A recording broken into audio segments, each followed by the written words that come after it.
हरे राम कृष्ण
सावळे परब्रह्म आवडे या जीवा, सावळे परब्रह्म आवडे या जीवा, मने मन राणीवा घर केले, काय करू सये सावळे गोवित, आपे आप लपत मन तेथे, बापर खुमा देवी वरू सावळी प्रतिमा, मनी मन क्षमा एक झाले, काय करू सये सावळे गोवित, आपे आप लपत मन तेथे, श्रीकांतं कमलावरं वररुचिं श्रेष्ठं रमावल्लभं, भोक्तारं कलिपङ्कमग्नजनता वृन्दस्य भक्तप्रियं, गोगोपी गणवेष्टितं मधुरया वाण्यास्तुतं सज्जनैः, तं हिमातटवासिनं प्रभुवरं श्री पांडुरंगं भजे, पांडुरंगा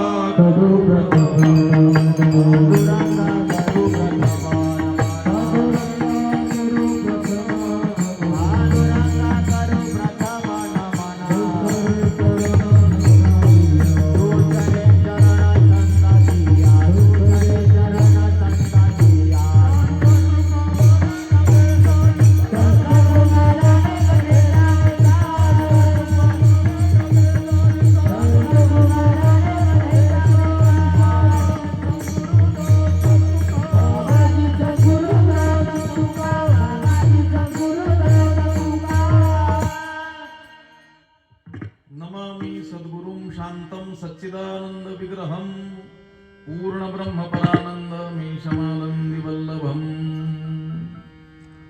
नमो सद्गुरु तुपया ज्ञान दीपा, नमो सद्गुरु सच्चिदानंद रूपा, नमो सद्गुरु भक्त कल्याण मूर्ती, नमो सद्गुरु भास्करा पूर्ण कीर्ती, अखंड मंडलाकारं व्याप्तं येन चराचरं, तत्पदं दर्शितं येन तस्मै श्री गुरवे नमः, जयांचे केलिया स्मरण, होय सकळ विद्यांचे अधिकरण, तेची बंधू श्री चरण श्री गुरूंचे, ते नमस्कारोनी आता, वक्रतुंड महाकाय सूर्यकोटी समप्रभ, निर्विघ्नं कुरु मे देव सर्वकार्येषु सर्वदा, सावळे परब्रह्म आवडे या जीवा, मने मन राणीवा घर केले, काय करू सये सावळे गोवित, आपे आप लपत मन तेथे प्राप्तस्थळी.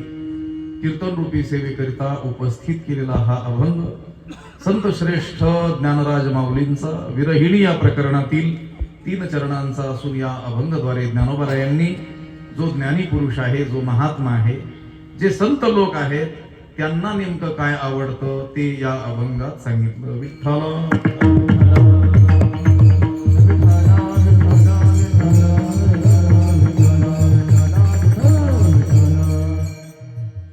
या श्री गणपती देवस्थान ट्रस्ट, रस्तापूर, हे थोडं इको कमी कर, थोडं गणेशनगर, कवठा, रांजणगाव रोड या गणपती बाप्पाच्या या पवित्र प्रांगणामध्ये हा जो त्रिदिनी सप्ताह गणेश नाम कथा सोहळा या ठिकाणी संपन्न होतो आहे. रस्तापूर, फत्तेपूर, रांजणगाव, कवठा, शहापूर, देवगाव या अनेक गावाच्या परिसराच्या संलग्न असलेलं हे देवस्थान आहे. आणि या वर्षी असलेला हा जो कार्यक्रम, यातील काल्याच्या कीर्तनाची सेवा श्री संत ज्ञानेश्वर महाराज संस्थान नेवासा या संस्थानकडे आलेली असल्यामुळं पर्यायाने ती माझ्याकडे आलेली आहे. थोडंसं ठेवा, फारच लगेच नाही. वैकुंठवासी गुरुवर्य किसनगिरीजी महाराज, वैकुंठवासी गुरुवर्य बंशी बाबा यांच्या आशीर्वादाने आणि भगवान गणपती बाप्पा आणि शिव मल्हार मार्तंड देवता प्राणप्रतिष्ठा वर्धापन दिन निमित्तानं हा असलेला सोहळा आहे. या सोहळ्याकरिता, या काल्याच्या कीर्तनाकरिता अनेक वारकरी मंडळी, ज्येष्ठ वारकरी मंडळी, महाराज मंडळी या ठिकाणी उपस्थित आहेत. हरिभक्तीपरायण अंजाबापू महाराज कर्डिले, प्रकाश महाराज वांडेकर, किशोर महाराज चव्हाण, बाबासाहेब महाराज ताकटे, अनिकेत महाराज शिंदे, अशोक महाराज रोडगे, विठ्ठल महाराज लोखंडे, शिंदे मामा, सतरकर महाराज, ऋषिकेश महाराज, ज्ञानदेव महाराज मतकर, बाबासाहेब महाराज कोलते, मार्तंडराव चव्हाण विनेकरी बाबा, मच्छिंद्र पवार, वाघ महाराज, रावसाहेब खराडे, बद्रीनाथ कर्डिले, जालिंदर महाराज गवळी, दरंदले महाराज, रांजणगाव, फत्तेपूर, रस्तापूर, शहापूर, कवठा, देवगाव तरवडी पंचक्रोशीतील सर्व भजनी मंडळी आणि आपण सर्वजण सगळ्यांच्या उपस्थितीमध्ये या अभंगाचं काहीसं चिंतन आपल्याला या काल्याच्या कीर्तनाच्या निमित्तानं करायचं आहे. 3 दिवसाचा हा उत्सव गेली अनेक वर्ष या ठिकाणी ही सगळी मंडळी एकत्रित येऊन करतात. त्याच्या मागचा त्यांचा हेतू अत्यंत शुद्ध आहे की अलीकडच्या काळामध्ये आता आपण आपल्या संस्कृतीला तर विसरतच चाललेलो आहोत. आपलं नववर्ष चैत्र शुद्ध प्रतिपदा पाडव्याला सुरुवात होते, पण आता जगभरच या इंग्रजांनी राज्य केलेलं असल्यामुळं 1 जानेवारी पासून सगळ्या जगाचं नववर्ष सुरू होतं. त्याला अनुसरून हे नववर्ष, या नववर्षाचं स्वागत पाश्चात्य पद्धतीनं, राक्षसी पद्धतीनं, विकृत पद्धतीनं न करता हरिनामाच्या गजरात करावं असं या मंडळींचा काय आहे शुद्ध हेतू आहे. आणि तो शुद्ध हेतू डोळ्यासमोर ठेवून सगळ्यांच्या सहकार्यानं हा त्रिदिनात्मक महोत्सव या ठिकाणी अनेक वर्षापासून चालत आलेला आहे. गेल्या वर्षी देखील जागराच्या कीर्तनाची सेवा म्हणजे कालचं कीर्तन जे काल्याच्या आदल्या दिवशीचं ते कीर्तन माझ्याकडे म्हणजे संस्थानकडे आलेलं होतं. यावर्षी काल्याची सेवा आलेली आहे. असो, या अभंगाचं काहीसं चिंतन आपल्याला करायचंय. काल्याचं कीर्तन आहे. काल्याच्या कीर्तनामध्ये प्रामुख्यानं भगवान श्रीकृष्णांच्या बाललीलांचं वर्णन करायचं असतं. पण भगवान श्रीकृष्णाचाच निर्देश आजचा जो अभंग आहे की ज्या अभंगद्वारे संत जनांची आवड ज्ञानेश्वर महाराजांनी सांगितली. जो जीवनमुक्त महात्मा आहे, ज्याला आता या जगातील काही आवडत नाही, ज्याला विषय आवडत नाही, द्रव्य आवडत नाही, काहीच आवडत नाही, नावडी जन धन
नावडी जन धन माता पिता.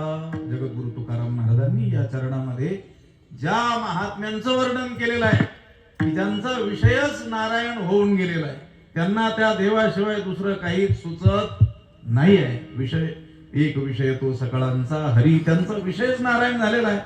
त्यांना आता या जगातील कोणताच पदार्थ आवडत नाही. त्यांना विषय आवडत नाही, जग आवडत नाही, हा संसार आवडत नाही, द्रव्य आवडत नाही, जगातील कोणताच विषय त्यांना भुलवू शकत नाही. पण त्यांच्याही चित्तामध्ये आवड शिल्लक आहे आणि त्यांना नेमकं काय आवडतं ते या अभंगात सांगितलं. विठ्ठल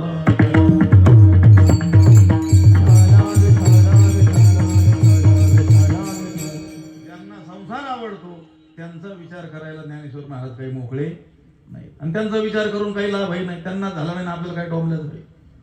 माझं बोलणं लक्षात येत आहे का? दुसरंच कीर्तन नाही, एक रात्रीचं हे सगळंच.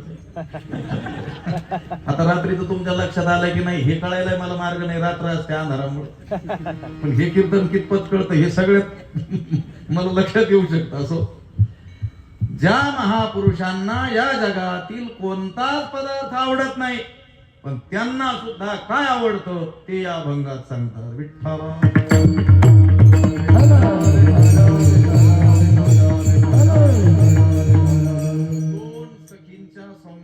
निमित्त ज्ञानेश्वर महाराजांनी केलेलं आहे. जणू काही 2 गवळणी परस्परामध्ये बोलत आहेत. एक सखी दुसऱ्या सखीला आपली आवड सांगते आहे असं रूपक केलेलं आहे. पण त्या माध्यमातून ज्ञानेश्वर महाराजांना हे सांगायचंय की ज्ञानी महात्म्याला काय आवडतं. सद्गुरु वैकुंठवासी बंशी बाबांसारख्यांना काय आवडतं, ब्रह्मलीन किसनगिरी महाराजांसारख्यांना काय आवडतं, किंवा आता या जगामध्ये हयात असलेले जे काही थोर महात्मे आहेत त्यांना नेमकं काय आवडतं. आता आपल्याला जे आवडतं ते त्यांना आवडेल असं काही सांगता येत नाही. कारण त्यांना जे आवडतं ते आपल्याला आवडत नसल्यामुळं आपल्याला जे आवडतं ते त्यांना कसं काय आवडेल. विठ्ठला विठ्ठल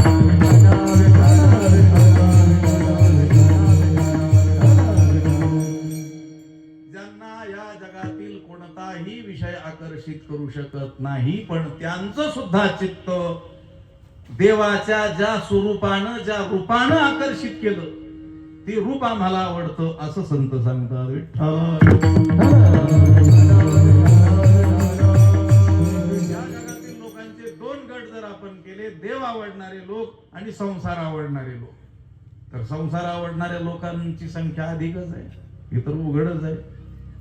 संसार आवडतो असे लोक संख्येनं अधिकच असणार आहेत. पूर्वी होते, आता आहेत आणि पुढेही असणार आहेत.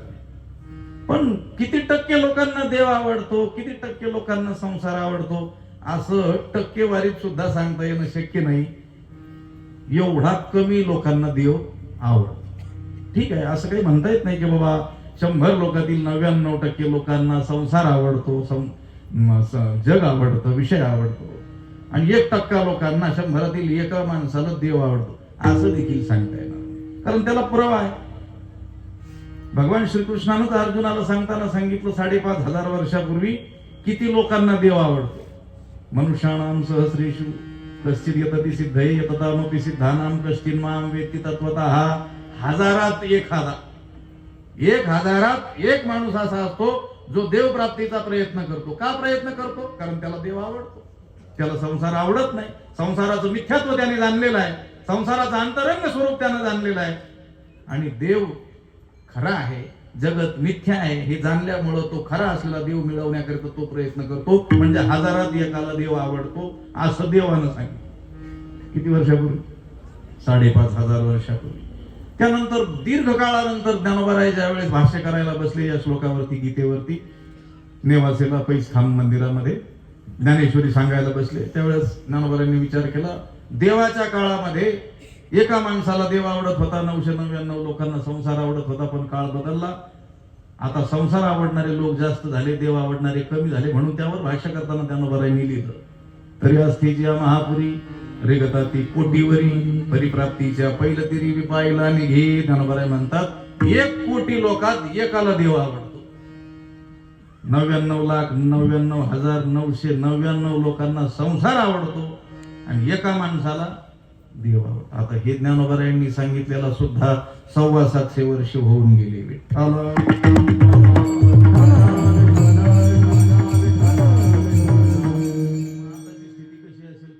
किती लोकांना देव आवडत असेल. असो, पण देव आवडणारे लोक या जगामध्ये आहेत, भलेही संख्येनं कमी असतील. म्हणून 2 वर्ग जे केले, संसार आवडणारे लोक आणि देव आवडणारे लोक. त्यातील संसार ज्यांना आवडतो त्यांचा विचार आपल्याला करायचा नाही.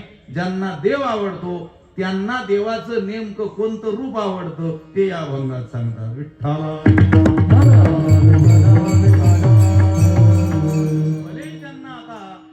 आवडत नाही, केवळ देवच आवडतो. पण त्या देवानं धारण केलेली सगळीच रूप त्यांना आवडत नाहीत. आवडे हे रूप गोजरे सगुणा,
ज्यांना देव आवडतो त्यांना सुद्धा देवानं धारण केलेले समस्त रूप नाही आवडत.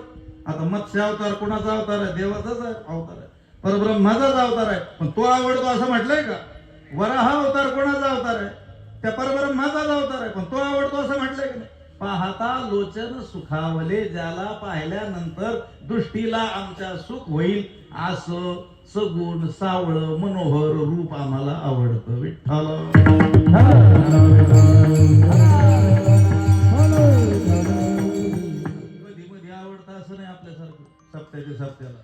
आवडे निरंतर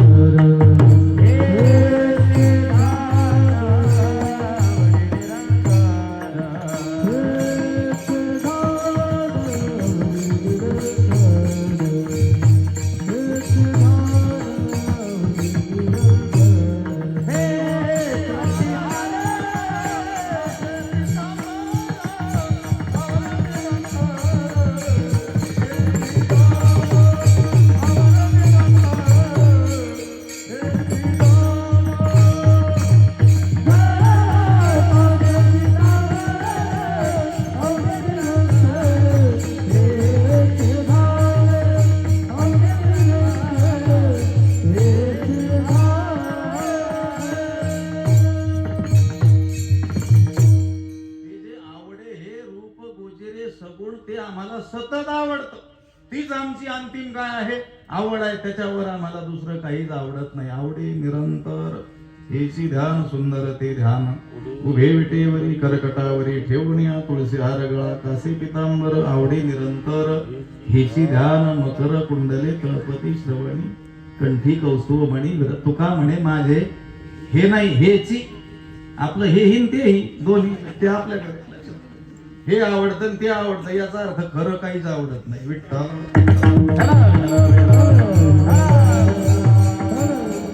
ज्या परमात्म्याचं वर्णन केलेलं राजस सुकुमार मदनाचा पुतळा रवी शशिकळा लोकलिया देव आवडणाऱ्या त्या लोकांना देवाचं कोणतं रूप आवडतं ते अभंगाच्या पहिल्याच्या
आवड म्हणा ज्ञानी पुरुषांची आवड म्हणा या अभंगाद्वारे व्यक्त केलेली आहे. ते म्हणतात आम्हाला काय आवडतं. सावळी परब्रह्म आवडी या जीवा म्हणजे त्यांचं सांगतात. हे चरण म्हणताना कसं म्हणायचं, सावळी परब्रह्म आवडी असं या जीवानं यांना काय आवडेल काय भरोसा आहे. काय आवडेल, संसार आवडेल, काय आवडतील विषय आवडतील, काय आवडेल द्रव्य आवडेल, धन आवडेल. द्रव्य जीवा हुनी आवडी या जना. तुकाराम महाराज म्हणतात या जना या लोकांना द्रव्य धन पैसा आवडतो. किती आवडतो, जीवापेक्षा जास्त आवडतो. जसा या सामान्य जीवांना पैसा धन द्रव्य जीवापेक्षा जास्त आवडतं, संतांनी देवाला धन मानलेलं आहे. तुका म्हणे धन ज्यांचे निज नारायण. विठ्ठल विठ्ठल हे धन जीवनांत काळीचे परमार्थ महाधन. तो परमात्माच संतांच्या दृष्टीनं कोण आहे, धन आहे. म्हणून सामान्य माणसांना धन ज्याप्रमाणे जीवापेक्षा जास्त आवडतं, संत म्हणतात आम्हाला देखील देव जीवापेक्षा जास्त.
लोभ ह्याला सर्व भावे धन आवडतं. म्हणजे किती आवडतं? जीवापेक्षा जास्त आवडतं. संत म्हणतात आम्हाला सुद्धा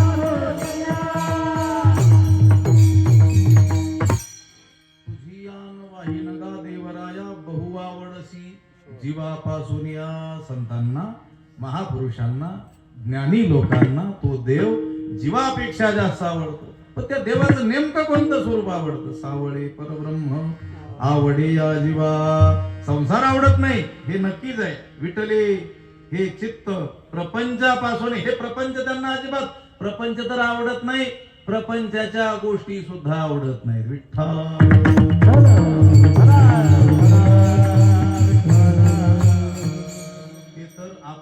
प्रपंचाच्या गोष्टी करतच नाही.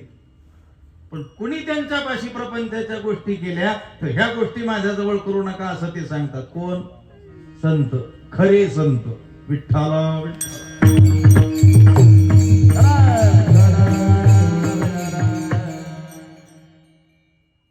संतांना कुठे खरा शब्द जोडतात का महाराज? तुम्ही काही काढता. संत खरेच असतात ना? नाही, आता अलीकडे खोटी सुद्धा निघाली म्हणून खरं म्हणाल. कसा ओळखायचा? सोपं आहे. अभंग तर सांगितले, श्लोक आहेत, त्याच्यावर कीर्तन होतील, 10-5 कीर्तन होतील. खरे संत कोण आहे एवढं सांगायला वेळ नाही. खरा संत कोण? एका वाक्यात सांगतो, ज्याला प्रपंचाच्या गोष्टी आवडत नाही तो खरा संत. विठ्ठला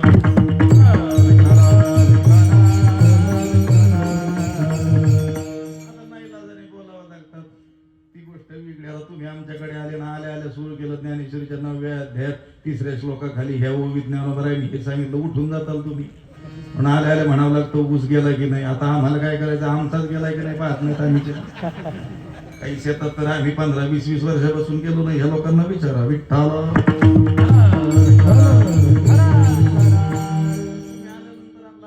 सुरुवात आता प्रथमोध्याय गहू लाव पेरलाय की नाही असं विचारावं लागतं. मग हळू ज्ञानेश्वरीकडे वळावं लागतं. नाही तर तुम्ही उद्या घेईन आमचं मीटर आमच्यावरच लावाल म्हणतील. महाराजांनी ऊसाचं विचारलं होतं, यांना संसार आवडतोय की काय? विठ्ठला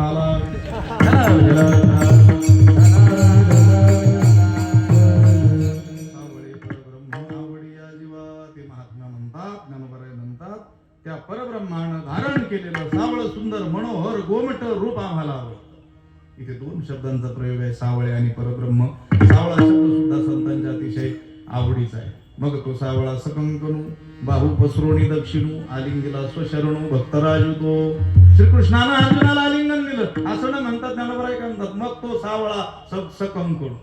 तो जो सावळा आहे ना, त्यानं बाहू पसरून या अर्जुनाला आलिंगन दिलं. सावळा शब्द अतिशय आवडीचा आहे. ज्ञानेश्वरी तर ठिकठिकाणी प्रयोग आहे, अभंग वाङ्मयामध्ये ठिकठिकाणी प्रयोग आहे.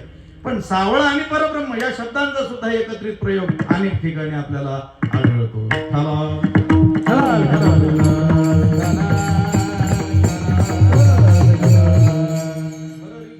झाले पट्टराणी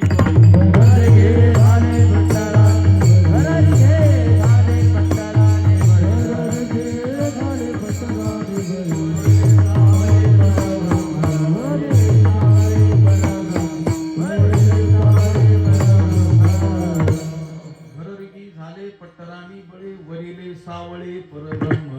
त्या पांडुरंगाचा स्वीकार केला असा शब्द न वापरता ते काय म्हटले? वरिले, म्हणजे स्वीकारलं, त्याचं वरण केलं. सावळे परब्रह्म, त्या सावळ्या परब्रह्माचा स्वीकार केला. म्हणजे पांडुरंगाचा शब्द, पांडुरंग शब्द न वापरता काय म्हटले? सावळे परब्रह्म. ते सावळ परब्रह्म आम्हाला आवडता. सावळे परब्रह्म आवडी या जीवा. ज्ञानेश्वरी मध्ये देखील असा प्रयोग आलेला आहे. ऐसे सावळीनी परब्रह्मे भक्त काम कल्पद्रुमे बोलिले आत्मा रामे संजयो म्हणे. संजय म्हणतोय, ज्ञानोबराय बोलतात, संजय असं म्हणतोय, काय म्हणतोय, ऐसे सावळेने परब्रह्मे, असं सावळ परब्रह्म असलेलं ते जे भक्त काम कल्पद्रुम असलेलं म्हणजे श्रीकृष्ण, म्हणजे श्रीकृष्ण शब्द न वापरता काय म्हटलं, सावळे परब्रह्म. सावळे परब्रह्म आवडे या जीवा. ज्ञानोबराय म्हणतात आम्हाला ते सावळ परब्रह्म आवडतं. सावळ्या परब्रह्मानं भगवान श्रीकृष्णाचा किंवा पांडुरंगाचा काय केलेला आहे, निर्देश केलेला आहे. मग त्यांना आपण प्रश्न विचारूया का, हो तुम्हाला ते सावळ परब्रह्म आवडतं, म्हणजे त्या परब्रह्मानं धारण केलेलं सावळ सुंदर सगुण रूप तुम्हाला आवडतं, पांडुरंगाचं रूप तुम्हाला आवडतं. मग तुम्ही त्या पांडुरंगाच्या भक्तीचा आनंद उपभोगण्याकरिता, त्या सावळ्याच्या भक्तीचा आनंद उपभोगण्याकरिता काही केलंय की नाही केलंय. मने मन राणी वा घर केले, आम्ही घर केलं म्हटले. कुठं केलं, अंतकरणात केलं. सामान्य घर केलं का, नाही, राणी वा राज मंदिर केलं. त्या भगवंताच्या भक्तीचा आनंद उपभोगण्याकरिता आम्ही आमच्या अंतकरणाचंच राज मंदिर केलं. विठ्ठल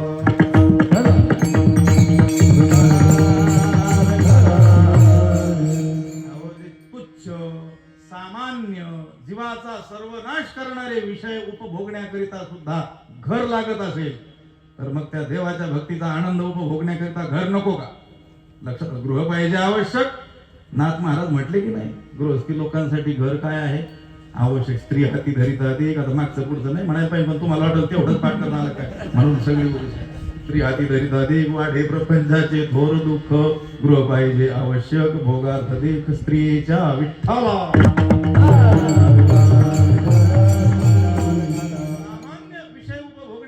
सुद्धा एकांत आणि घराची जर आवश्यकता असेल तर देवाच्या भक्तीचा आनंद उपभोगण्यासाठी सुद्धा घर पाहिजे. पण हे दगडाविटाचं घर, या दगडाविटाच्या घरात नाही देवाच्या भक्तीचा आनंद उपभोगता येणार. असं थोडंच आहे की मोठा बंगला असला म्हणजे मग तिथं जास्त भजन होईल. तसं असतं तर सगळ्यात मोठमोठ्या बंगल्यावाले तर मग ब्रह्मीभूत काया होत से कीर्तन असं काहीतरी म्हणा. तसं काही घरच लागतं. भक्तीचा आनंद देखील घरातच उपभोगता येतो, पण तो कोणत्या घरात, अंतकरण रूपी घरात. ज्ञानोबराय म्हणतात आम्ही आमच्या अंतकरणाचं राज मंदिर. मी बोलून गेलो, गृह पाहिजे आवश्यक, गृहस्थांसाठी घर आवश्यक आहे. गृहस्थांनाच काय, सगळ्यांनाच लागते, संन्याशाला लागत नाही. का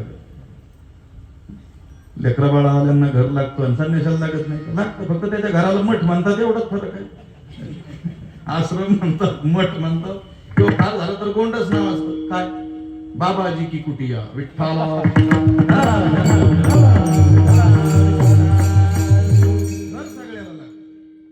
संन्यासी तर माणूसच आहे हो, पण पशु पक्षाधिकांना देखील काय लागतं, घर लागतं. आपल्या पाळीव पशु असतात त्यांना गोठा, ते त्यांचं काय आहे, घर आहे. किंवा हे घरटी बांधतात हे पक्षी, ते त्यांचं काय आहे, प्रत्येकाला घर लागतं. अन्न वस्त्र निवारा, त्यातील निवारा ही मूलभूत काय आहे मानवाची, सगळ्या जीवांची काय आहे, गरज आहे. तसं घर सगळ्यांना लागतं. देवाच्या भक्तीचा आनंद उपभोगण्यासाठी सुद्धा घर लागतं. आता खरं तर ते घर देवांना आपल्याला दिलेलं आहे. जसा जेने हा जीव दिला दान, हा जीव सुद्धा त्यानं आपल्याला दान दिला.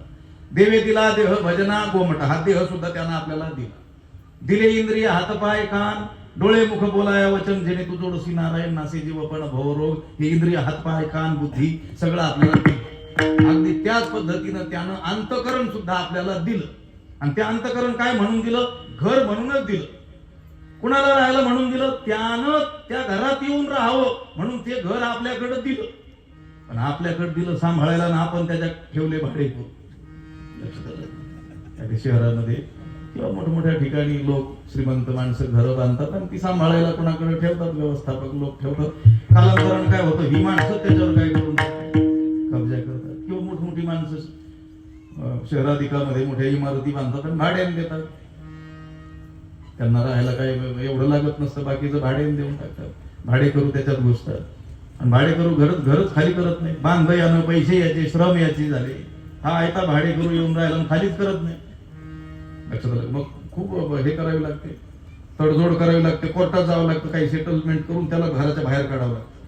अगदी त्याच पद्धतीनं देवानं अंतकरण हे त्यानं त्या घरात येऊन राहावं म्हणून आपल्याला दिलं आणि आपण काम क्रोधी रूपी भाडे करून दिलं. त्यांनी केला त्याच्यावर कब्जा. विठ्ठला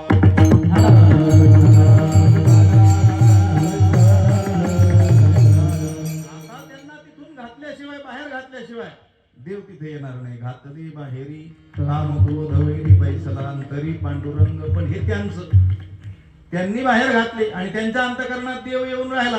तुका म्हणे देह भरीला विठ्ठले काम क्रोध हे केले घर रीते. अंतकरण रूपी घर त्यांचं काय केलं त्या काम क्रोधांनी मोकळं केलं. पण त्यांचं आपल्याला सांगितलं त्यांनी. तुका म्हणे चित्त करारे निर्मळ येऊनी गोपाळ राही तेथे. तुमचं चित्त रूपी घर निर्मळ करा, मग तो गोपाळ तिथे येऊन राहील. अहो सामान्य कोणी पाहुणे रावळे आपल्या घरी यायचे असतील तरी देखील आपण सावरासावर करतो, स्वच्छता करतो, घर नीटनेटकं करतो. मग देवानं अंतकरणात येऊन राहावं असं वाटत असेल तर त्यातलं गबाळ अगोदर बाहेर काढावं लागेल. विठ्ठला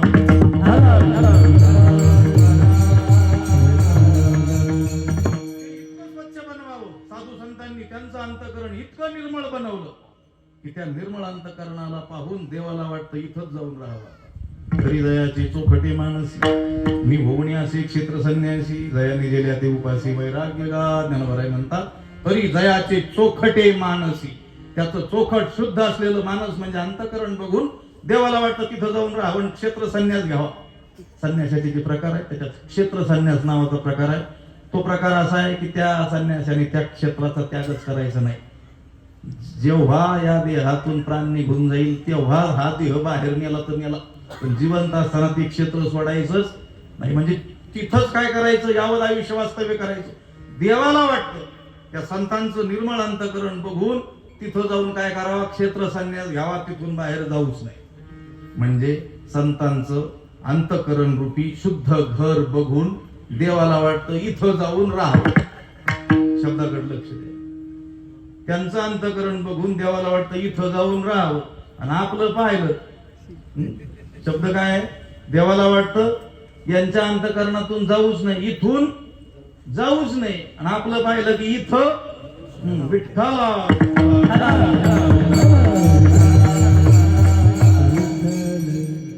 नकाराचा फरक आहे. इथून जाऊच नाही आणि इथं जाऊच नाही. त्यांनी आपलं अंतकरण शुद्ध केलं, अंतकरणाचं घर केलं. मने मन राणीवा घर केले सावळे परब्रह्म आवडे या जीवा. मने मन राणीवा घर केले आम्हाला त्या परब्रह्मानं धारण केलेलं सावळ सुंदर मनोहर गोमट साजीर रूप आवडतं. आणि त्याच्या भक्तीचा आनंद उपभोगण्याकरिता आम्ही आमच्या अंतकरणाचं मोठं घर म्हणजे राजमंदिर केलं. विठ्ठल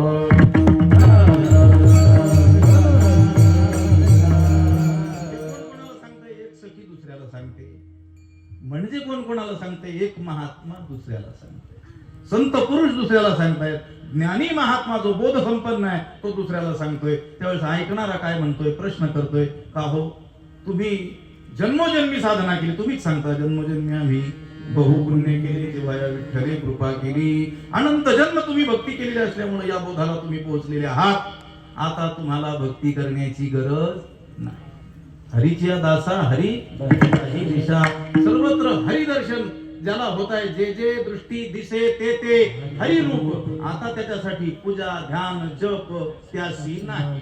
त्याला पूजा करण्याची गरज नाही, ध्यान करण्याची गरज नाही, जप करण्याची गरज नाही, तीर्थयात्रा करण्याची गरज नाही. कोणाला, ज्याला सर्वत्र हरिदर्शन होतंय, बोधाला जो पोहोचलेला आहे.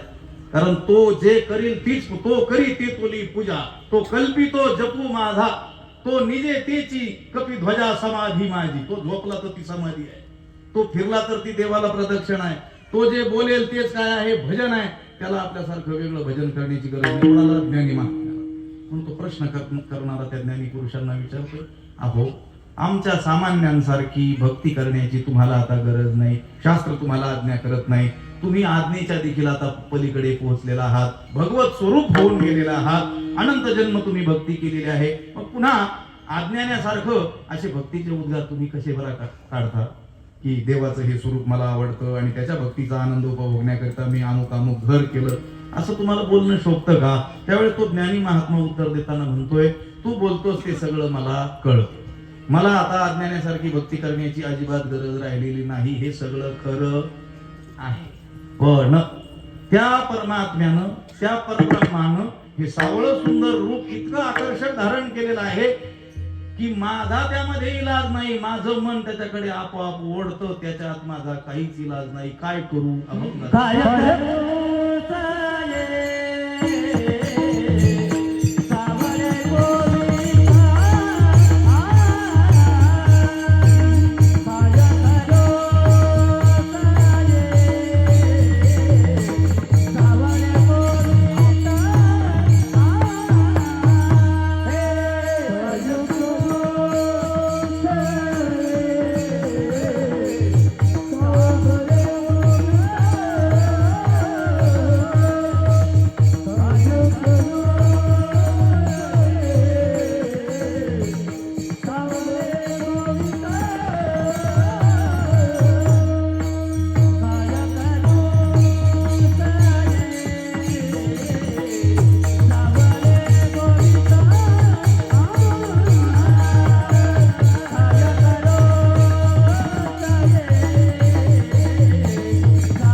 आपया पलपत मन तेथे त्या प्रश्नकर्त्याला उत्तर देताना तो ज्ञानी महात्मा म्हणतोय, तू बोलतोस ते सगळं जरी खरं असलं तरी देखील त्यात माझा इलाज काही चालत नाही. त्या परब्रह्मानं हे सावळं सुंदर मनोहर रूप एवढं आकर्षक असं धारण केलेलं आहे की माझं मन त्याच्याकडे आपोआप खेचतंय.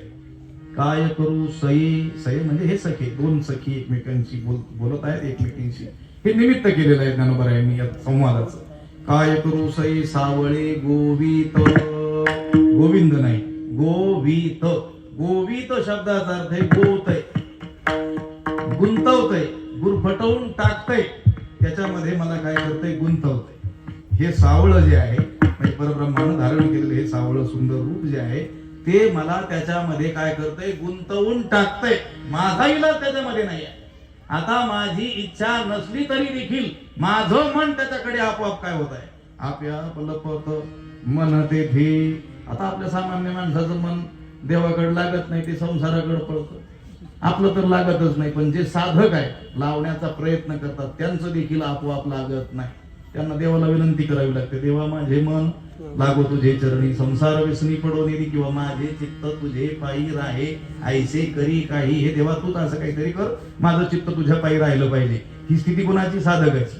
संसाराचं तर लागतच नाही, साधकाचं आपण होऊन लागत नाही. पण इथं संसारी नाही आणि साधकही नाही, तो साधू आहे उच्च स्थितीला पोहोचलेला, त्याला मन लावावं लागत नाही. आपया पलपत मन तेथे माझं मन त्या भगवंताच्या सावळ्या रूपाकडे आपोआप लागतं. केवळ लागतं असं नाही तर त्याच्यात ते गुंतवून टाकतंय. कोण गुंतवून टाकतंय, सावळे गोवित शब्दाचा प्रयोग लक्षात ठेवा. ते सावळच मला आपल्यामध्ये गुंतवतंय, मला त्याच्याकडे मन लावण्याचं गरज नाही. पण त्यानं ते रूप एवढं धारण केलेलं आहे आकर्षक. कारण कृष्ण शब्दाचा अर्थच आहे कर्षयति इति कृष्ण. हा जो आपल्या सौंदर्यानं जगातील समस्त प्राण्यांच्या चित्तवृत्तींना आपल्याकडं खेचून घेतो त्याला म्हणतात कृष्ण. विठ्ठल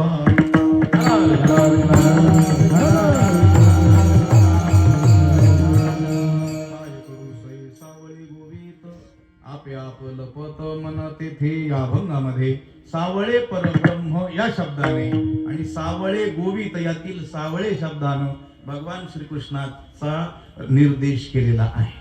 आणि आपल्या वारकऱ्यांची अशी धारणा आहे की पांडुरंग म्हणजे विठ्ठल परमात्मा हा दुसरा तिसरा कुणी नसून त्या श्रीकृष्णाचं बालरूप म्हणजे पांडुरंग आहे. म्हणून ज्ञानोबारांना आपण जर विचारलं, ज्ञानोबारा सावळे परब्रह्म आवडे या जीवा, तुम्हाला सावळ परब्रह्म आवडतं, तुमच्या मनाला ते सावळं गोवून टाकतं गुंतवून टाकतं, ते सावळ म्हणजे नेमकं कोण? हा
एक झाले काय करूसे सावळे गोवित आपे अपलपत मन तेथे ज्ञानोबरायांचा विरहिणी या प्रकरणातील 3 चरणांचा हा अभंग थोडक्यात त्याचा विचार केला.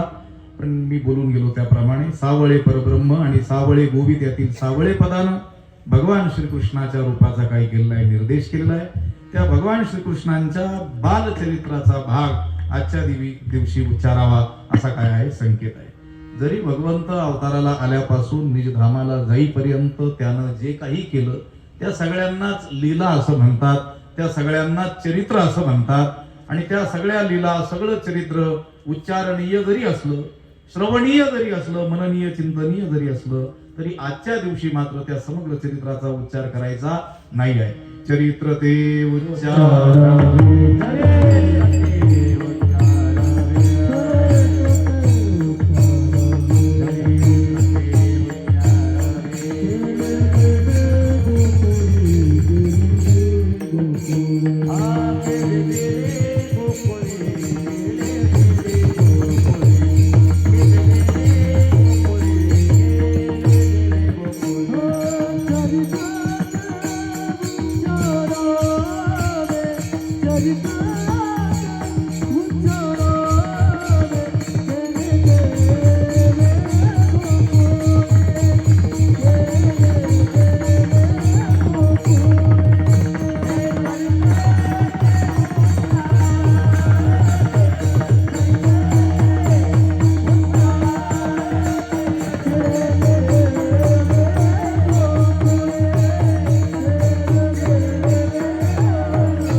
उच्चार करायचा आहे, त्याचं काय आचरण करायचं सांगितलेलं नाहीये. आचरण करायचं असेल तर प्रभू श्रीरामचंद्रांच्या चरित्राचं करावं, आचरणच करायचं असेल तर सगळ्या संतांच्या चरित्राचं काय करावं, आचरण करावं. पण कृष्ण चरित्राच्या आचरणाच्या भानगडीत पडायचं नाही. आपल्या मन बुद्धी सामर्थ्य शक्तीच्या ते काय आहे पलीकडचं आहे. केवळ उच्चारण मात्रानच आपल्याला लाभ प्राप्त होणार आहे. म्हणून चरित्र ते उच्चारावे केले देवे गोकुळी देवानं गोकुळात केलेल्या चरित्राचं काय करायचंय, फक्त उच्चारण करायचं. गोकुळात केलेल्या कोणत्या अवस्थेतील तर एदशी चरित्र केले नारायणे रांगता गोधने राखिता, हे गोकुळातलं चरित्र उच्चारायचंय. गोकुळातील कोणत्या अवस्थेतील तर 2 अवस्थेतील चरित्र उच्चारावं असा संकेत आहे. रांगता आणि गोधने राखिता, हे रांगताना केलेलं चरित्र त्याचा उच्चार करावा आणि गाई राखताना केलेलं जे चरित्र त्याचा काय करावा, उच्चार करावा. पैकी पहिलं जे आहे रांगताना केलेलं चरित्र, त्या रांगताना केलेलं देखील अनेक प्रकारचं काय आहे, चरित्र आहे. सगळ्या राक्षसांचा वध देवानं केला ते देखील चरित्र देवानं कधी केलं, का ग बघ रिठा मारिले बाळपणी अवघी दैत्यखानी, बडविली बाळपणी म्हणजे रांगतानाच, रांगत असलेल्या अवस्थेमध्ये देवानं या पृथ्वीवरील समस्त राक्षसात काय केली, नष्ट करून टाकली. न घडता बाळपणाची फुली मिया अदानवी सृष्टी केली. म्हणतात अजून बाळपणच मोडलेलं नव्हतं तोपर्यंत ही सर्व सृष्टी दानव रहित केली. हे देखील देवाचं काय आहे, चरित्रच आहे. लहानपणी रांगताना सुद्धा देवानं अनेक प्रकारचे चरित्र केले, पण त्या अनेक चरित्रातील प्रमुख चरित्र देवानं लोणी चोरण्याचं केलेलं आहे. त्याचा जर उच्चार केला नाही आणि सगळं चरित्र सांगितलं बाकीचं तर ऐकणारे म्हणतील या सांगणाऱ्याला डोंबलं काही कळत नाही. सगळ्यात महत्वाचं चरित्र कोणतं आहे, चोरी करण्याचं. रंगत रंगणी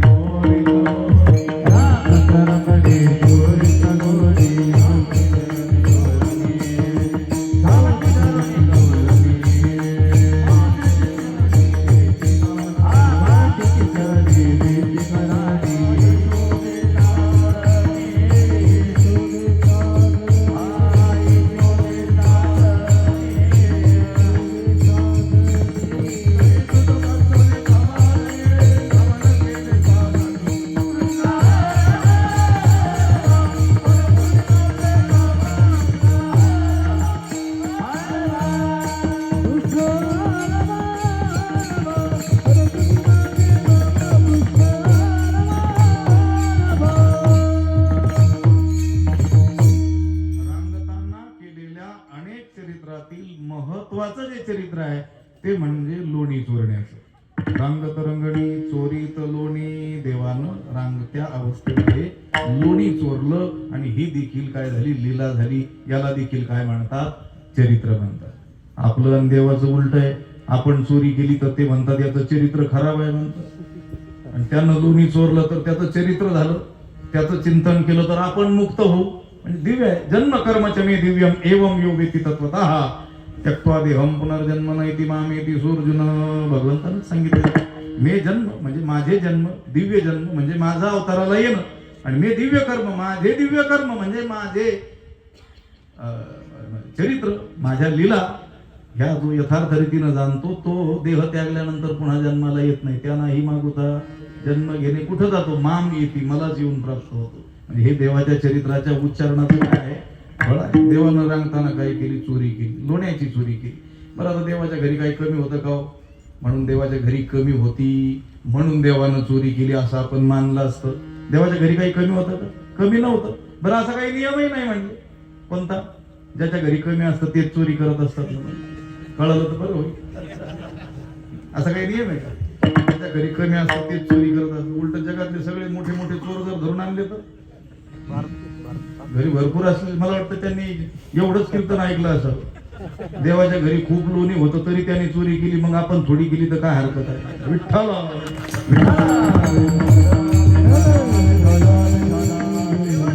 कोणत्याही प्रकारची कमतरता नव्हती. 9 लाख गायी, किती दूध देणाऱ्या गायी, किती त्याचं दूध, किती दही होत असेल, असं किती लोणी निघत असेल मुबलक प्रमाणामध्ये.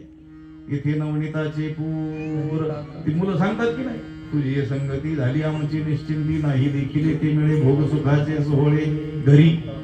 हे देवा आमच्या घरी काय ताकाचे सर्व, आमच्या घरी ताकच ताकाय म्हणे, पण तुझ्या संगतीत आल्यानंतर इथे नवनीताचे पूर. देवाच्या घरी नवनीताचे म्हणजे लोण्याचे पूरच्या पूर्व हात होते तरी देखील देवानं चोरी केली. घरी कमी होतं म्हणून नाही केली, किंवा सवय होती चोरीची म्हणून चोरी नाही केली, तर देवानं त्या सर्व गोकुळामध्ये सभोवती नजर टाकली, दृष्टी टाकली, पाहिलं. देवाच्या लक्षात आलं या गोकुळातील लोकांचा मुख्य व्यवसाय दुग्धोत्पादन आणि त्या दुधाचा सार भाग लोणी तो मथुरेच्या बाजाराला नेऊन विकायचा आणि त्याच्यावर आपली उपजीविका उदरनिर्वाह चालवायचा. कोणत्या ना कोणत्या प्रकारचा व्यवसाय प्रत्येकाच्याच वाट्याला आलेला असतो. त्या गोवळ्यांच्या वाट्याला दुग्धोत्पादन आलेलं होतं, त्यात काही गैर नाही, गैर नव्हतं. पण देवानं विचार केला दुग्ध उत्पादन हे करतात, दुधाचा सार भाग लोणी हे नेऊन विकतात मथुरेच्या बाजाराला, आणि घरी मुलांना काय आहे, ते मुलं म्हणतात घरी ताकाचे. आणि मग ताक पिणारी ती मुलं काही धष्टपुष्ट असतील का, गवळ्यांची ताक पिरे कोण पोरे चांगली. तुकोबराय म्हणतात ही गवळ्यांची ताक पिणारी पोरं ती काय चांगली असतील का, म्हणजे कृष झालेली. देवानं विचार केला ज्या सवंगड्यांना सोबतीला घेऊन उद्या आपल्याला भविष्यात धर्मरक्षण करायचंय, ती मात्र ताक पिऊन कशी झाली, कृष झालेले, वाळून गेलेले. आणि जे धनबळानं पैशाच्या बळानं मथुरेतील लोक दुधाचा सार भाग लोणी ग्रहण करतात, सेवन करतात, विकत घेतात, खातात, ते मात्र धष्टपुष्ट झाले. पण ते लोक कोणते होते, राक्षसी प्रवृत्तीचे, धर्माची हानी पोहोचवणारे बलवान होत चाललेले होते, आणि धर्मरक्षण करणारे सद्गृहस्थ लोक ते कृश होत चाललेले होते. ही धर्माची दुहेरी हानी होत होती, ती थांबवायची होती. म्हणून देवानं निर्णय घेतला की या मुलांच्याच घरी जाऊन चोरी करून यांनाच काय करायचं, खाऊ घालायचं. मग देवानं चोरीचा सपाटाच लावला, सत्र आरंभलं. बरं त्या चोरी करण्याचा प्रकार देखील असा काही चुपचाप कळत न कळत असाही नव्हता. काही काही चोर असतात बघा तसे, कसे खिशात तुमच्या 10,000 असले सगळे नाही काढी, 500 चोरतात. तुम्ही म्हणाला आमच्या तर असे काही पाहण्यात नाही, तुमच्याच पाहण्यात आहेत म्हणून सांगतोय. बाहेरचे चोर नाही म्हणत, तो गृहस्थ कुठून तरी कमावून आणतो 10,000 रुपये, संध्याकाळी घरी येतो, खिशामध्ये ठेवले असतात, शर्ट लटकून ठेवतो, सकाळी मोजतो 9:30 भरतात. बरं विचारण्याची सोय नसते, तेवढी हिंमत आणायची कुठून. तो म्हणतो नाही नक्की नोटेला नोट चिटकलेली असली पाहिजे, 2दा मोजतो, 3दा मोजतो, 9:30 भरतात, तेवढेच असतात. आणि मग तो समाधान मानून घेतो, चित्ती असू द्यावी, आपल्याकडून खर्च झाला असेल, आपल्या लक्षात नसेल असं मानून घेतो. म्हणजे असेही चोर असतात, म्हणजे चोरी केलेली कळू नये. मग देव तसा चोरी नव्हता करत की त्या गवळणीने 10-5 किलो लोणी ठेवलंय, त्याच्यातलं पावशेर भर कळत न कळत चोरून नेलंय, तिच्या लक्षात येऊ नये, अशी चोरी नव्हती.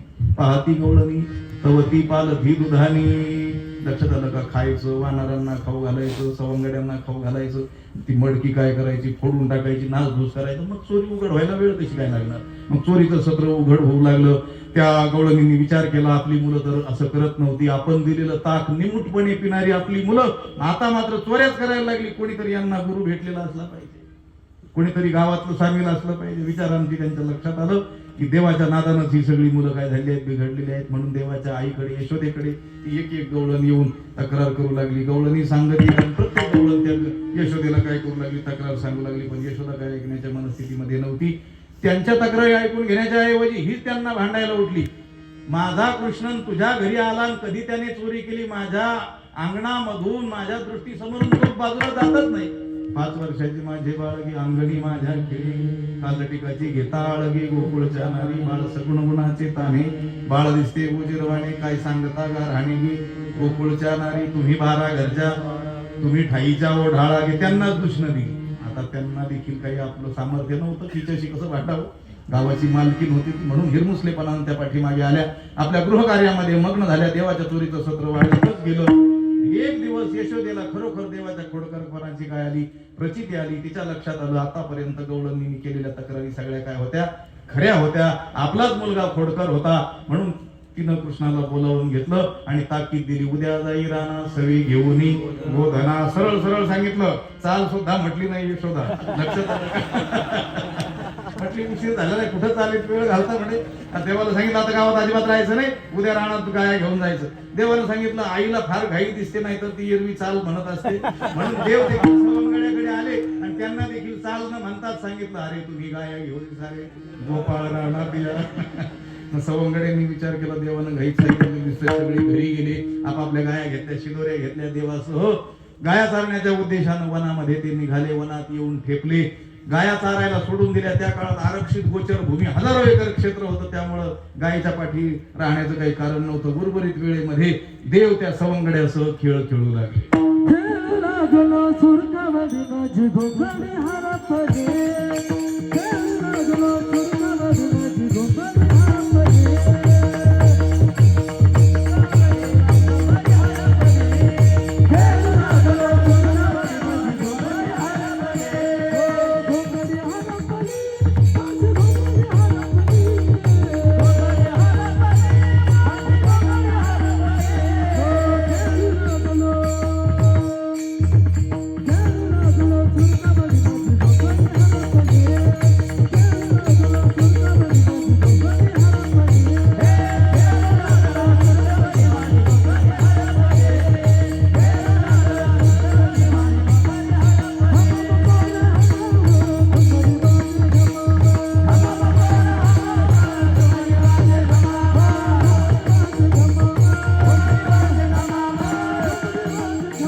विटी,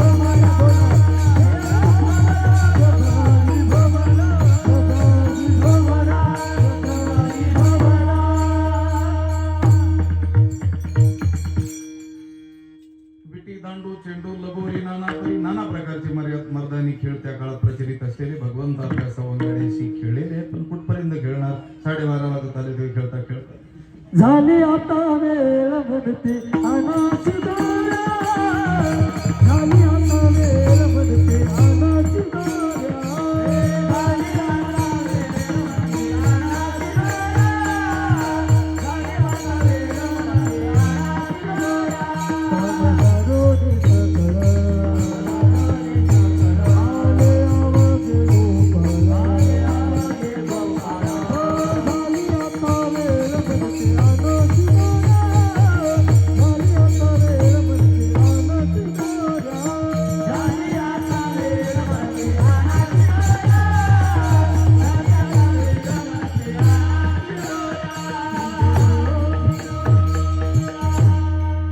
खेळ सरोनी सकळ आले आहो घे गोपाळ, झाली आता वेळ म्हणती म्हणत असते का नाही गोपाळ? गोपाळ म्हणत असते झाली आता वेळ अनाची दोऱ्या. खांदी भार पोटे भो काय खेळायचे सुख देवानं खेळ थांबवण्याचा काय केला निर्णय घेतला. सगळ्यांना जमवलं, मध्यभागी भगवंत उभे राहिले, गोलाकार सगळ्यांना सभोवती बसवलेला आहे.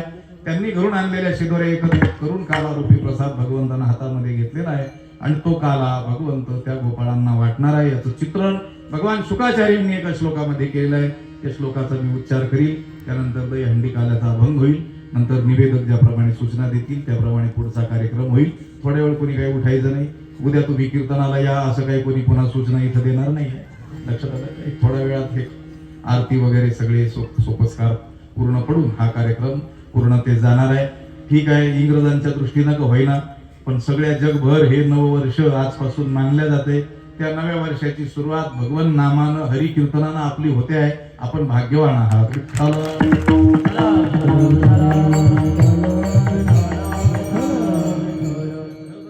वगैरे हे सगळ्या अगोदर बोलण्याच्या गोष्टी असतात, पण आम्ही ते शेवटी बोलत असतो. त्याचं कारण आहे, कीर्तनकार अगोदर सगळं बोलतात आणि मग म्हणतात आता उर्वरित वेळेत अभंग बघू. मग इतकी वेळ काय करतो? उलट हे बाकीचं उर्वरित वेळेत पाहिजे, घ्या अभंग पाहिजे.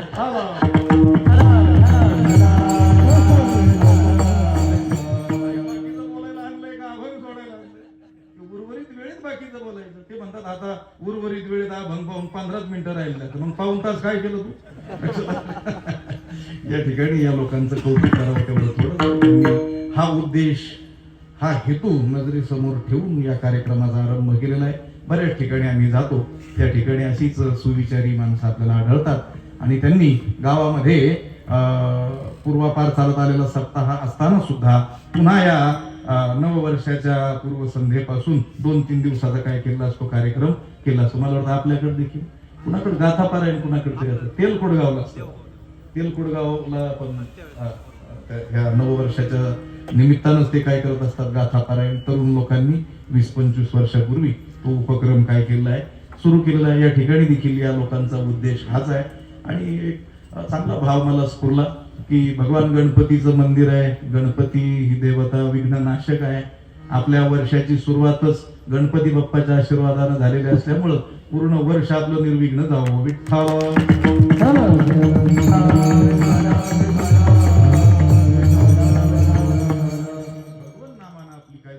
जीवनाची सुरुवात झाली पाहिजे. आपण सकाळी उठल्याबरोबर काय केलं पाहिजे, काहीचं नामस्मरण केलं पाहिजे. हेच आपल्याला सर्व संतांनी सांगितलं. वैकुंठवासी बन्सीबाबांसारखे ते महापुरुष होऊन गेले, ज्यांनी संप्रदायाकरिता एवढे अपार कष्ट मेहनत केली. ठिकठिकाणी हरिनाम सप्ताह सुरू केले, आपल्याला ही परमार्थाची वाट दाखवली. म्हणून हा जो सप्ताह या संध्येला म्हणजे 2 वर्षाची जी संध्या असते तिथपासून काय होतो हा मला वाटतं किती तारखेला सुरू झाला, 30ला सुरू झाला. 31ला काल जागर झाला आणि 1 तारखेला काल्याच्या कीर्तनाने याची काय होते आहे समाप्ती होते आहे. गेल्या वर्षी देखील मी या ठिकाणी जागराच्या कीर्तनाची सेवा केली. यावर्षी ही मंडळी आली, त्यांचं मला वाटतं ठरलेलं आहे त्या 2-4 गावामध्ये या शेवटच्या कीर्तनाचं नियोजन एका गावानं कोणीतरी करायचं असतं. यंदा कोणत्या गावाकडे आहे? रस्तापुराकडे आहे. रस्तापुरामध्ये नियमाचा जो काला पूर्वापार चालत आलेल्या सप्ताहामध्ये संस्थांचाच होतो. गेल्या वर्षी देखील गावामध्ये आपण काय केलं होतं, काला केला होता. आणि हे जे 3 त्रिदिवसीय हा जो महोत्सव आहे यामध्ये देखील काल्याची सेवा या मंडळींच्या सांगण्यावरून संस्थानाकडे म्हणजेच पर्यायानं माझ्याकडे आलेली आहे. पूर्वीपासूनच हा संबंधित असलेला काय आहे, भाग आहे. सेवेशी निगडीत असलेली लोक आहेत, वारी करणारे लोक आहेत. आम्ही प्रत्येक कीर्तनाच्या शेवटी कीर्तन करण्याचा आमचा हेतू सांगत असतो. गेल्या वर्षी केलं की नाही, कोणाकडे होतं ते नियोजन आमचं, जागराचं, रांजणगाव. का रांजणगाव काय मागितलं होतं तुम्हाला काही, नाहीतर तुम्हाला द्यायची काही सवयच नाही. तुमच्याच गावात 5-5 कीर्तन होतात आमच्या, करावे लागतात. बाबांचं जन्मगाव असल्यामुळे आम्हाला नका काही देऊ, पण संस्थांची सेवा करा. म्हणजे संस्थांना द्या, इथं नका देऊ असंही म्हणत नाही. म्हणजे यालाच काय ओझं होतं का, द्यायचं तर द्या, नका देऊ ते तिकडं कुठं मड्यावर घाला, आम्हाला काही घेणं नाही. सेवा करा, वारी करा, विठ्ठला.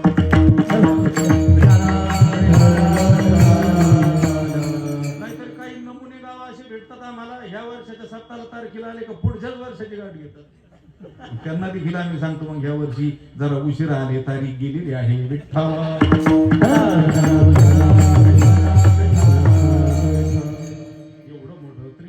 पवित्र अनादि पंचक्रोश क्षेत्र जेथ जगाचे जीवन सूत्र श्री महालया असे असं वर्णन ज्ञानोबरायांनी त्रैलोक्यात सर्वात पवित्र म्हणून नेवासा स्थानाचं वर्णन केलं.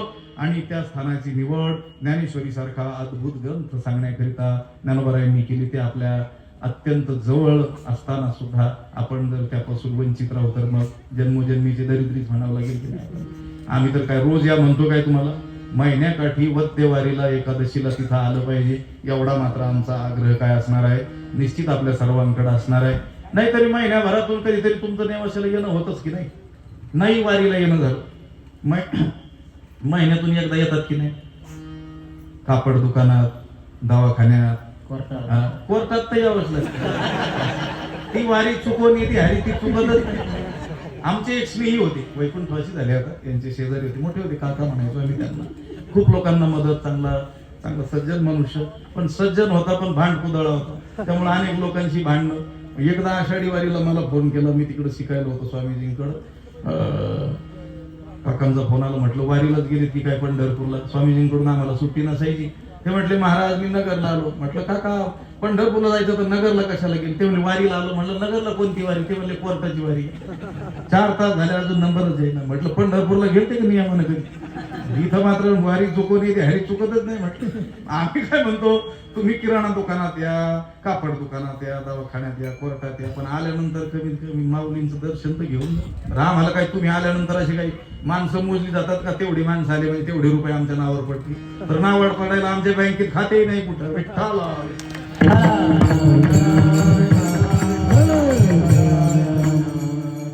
एवढं बोलावं बी लागते, कारण एवढं बोलल्यानंतर काहीतरी ध्यानात राहते. त्या वांगी भागामध्ये मी कीर्तन केलं, श्रामपूर तालुका, आणि भलतं बोललो तर जे लोक कधीच नेवाशाला दर्शनाला आलेले नव्हते ते 15 दिवसाच्या एकादशीला येतात आणि सांगून जातात तुम्ही दम दिल्यापासून वारी करतो. वारी करा.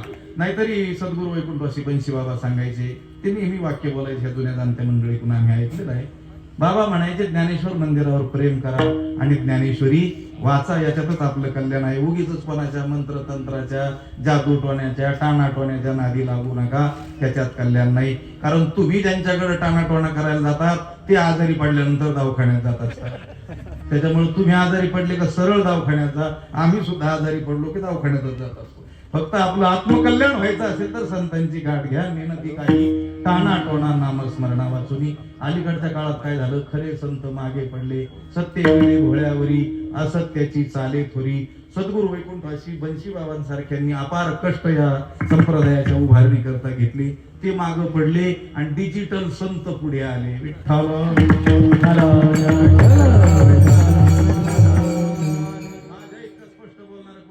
भेटत नाही. ही माणसं मी बोलायला लागलो कशी दात जीभ दातांच्या त्यांना वाटतं हे कशाला बघा. मी कोणाच्या बापाला सुद्धा भीत नाही.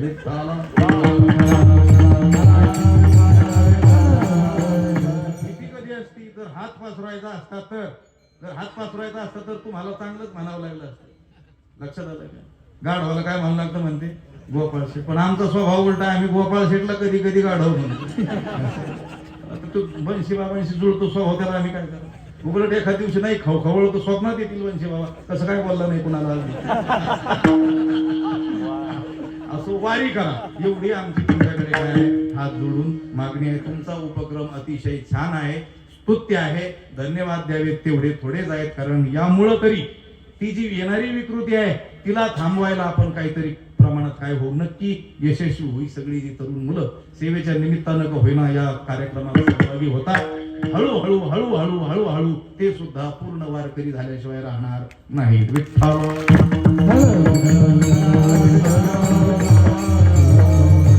भगवंत मध्यभागी उभे आहेत, त्यांनी त्या शिदोऱ्याचा एकत्रित केलेला कलारूपी प्रसाद घेतलेला आहे. सभोवती गोपाळांना बसवलेला आहे आणि प्रसाद वाटत आहे. बिभ्रत वेणूम जठरपटयो हो शृंगवेत्रेचे कक्षी वामी पाणो शृणकवलम तत्फलान्यंगुलीषु तिष्ठन् मध्ये सुपरि सुहृदो हासयन् नर्म भीस्वैः स्वर्गे लोके मिषति बुभुजे यज्ञ भुग्बाल केलिः पुंडलीक वरदा हरि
राजा महाकैर्य तेजा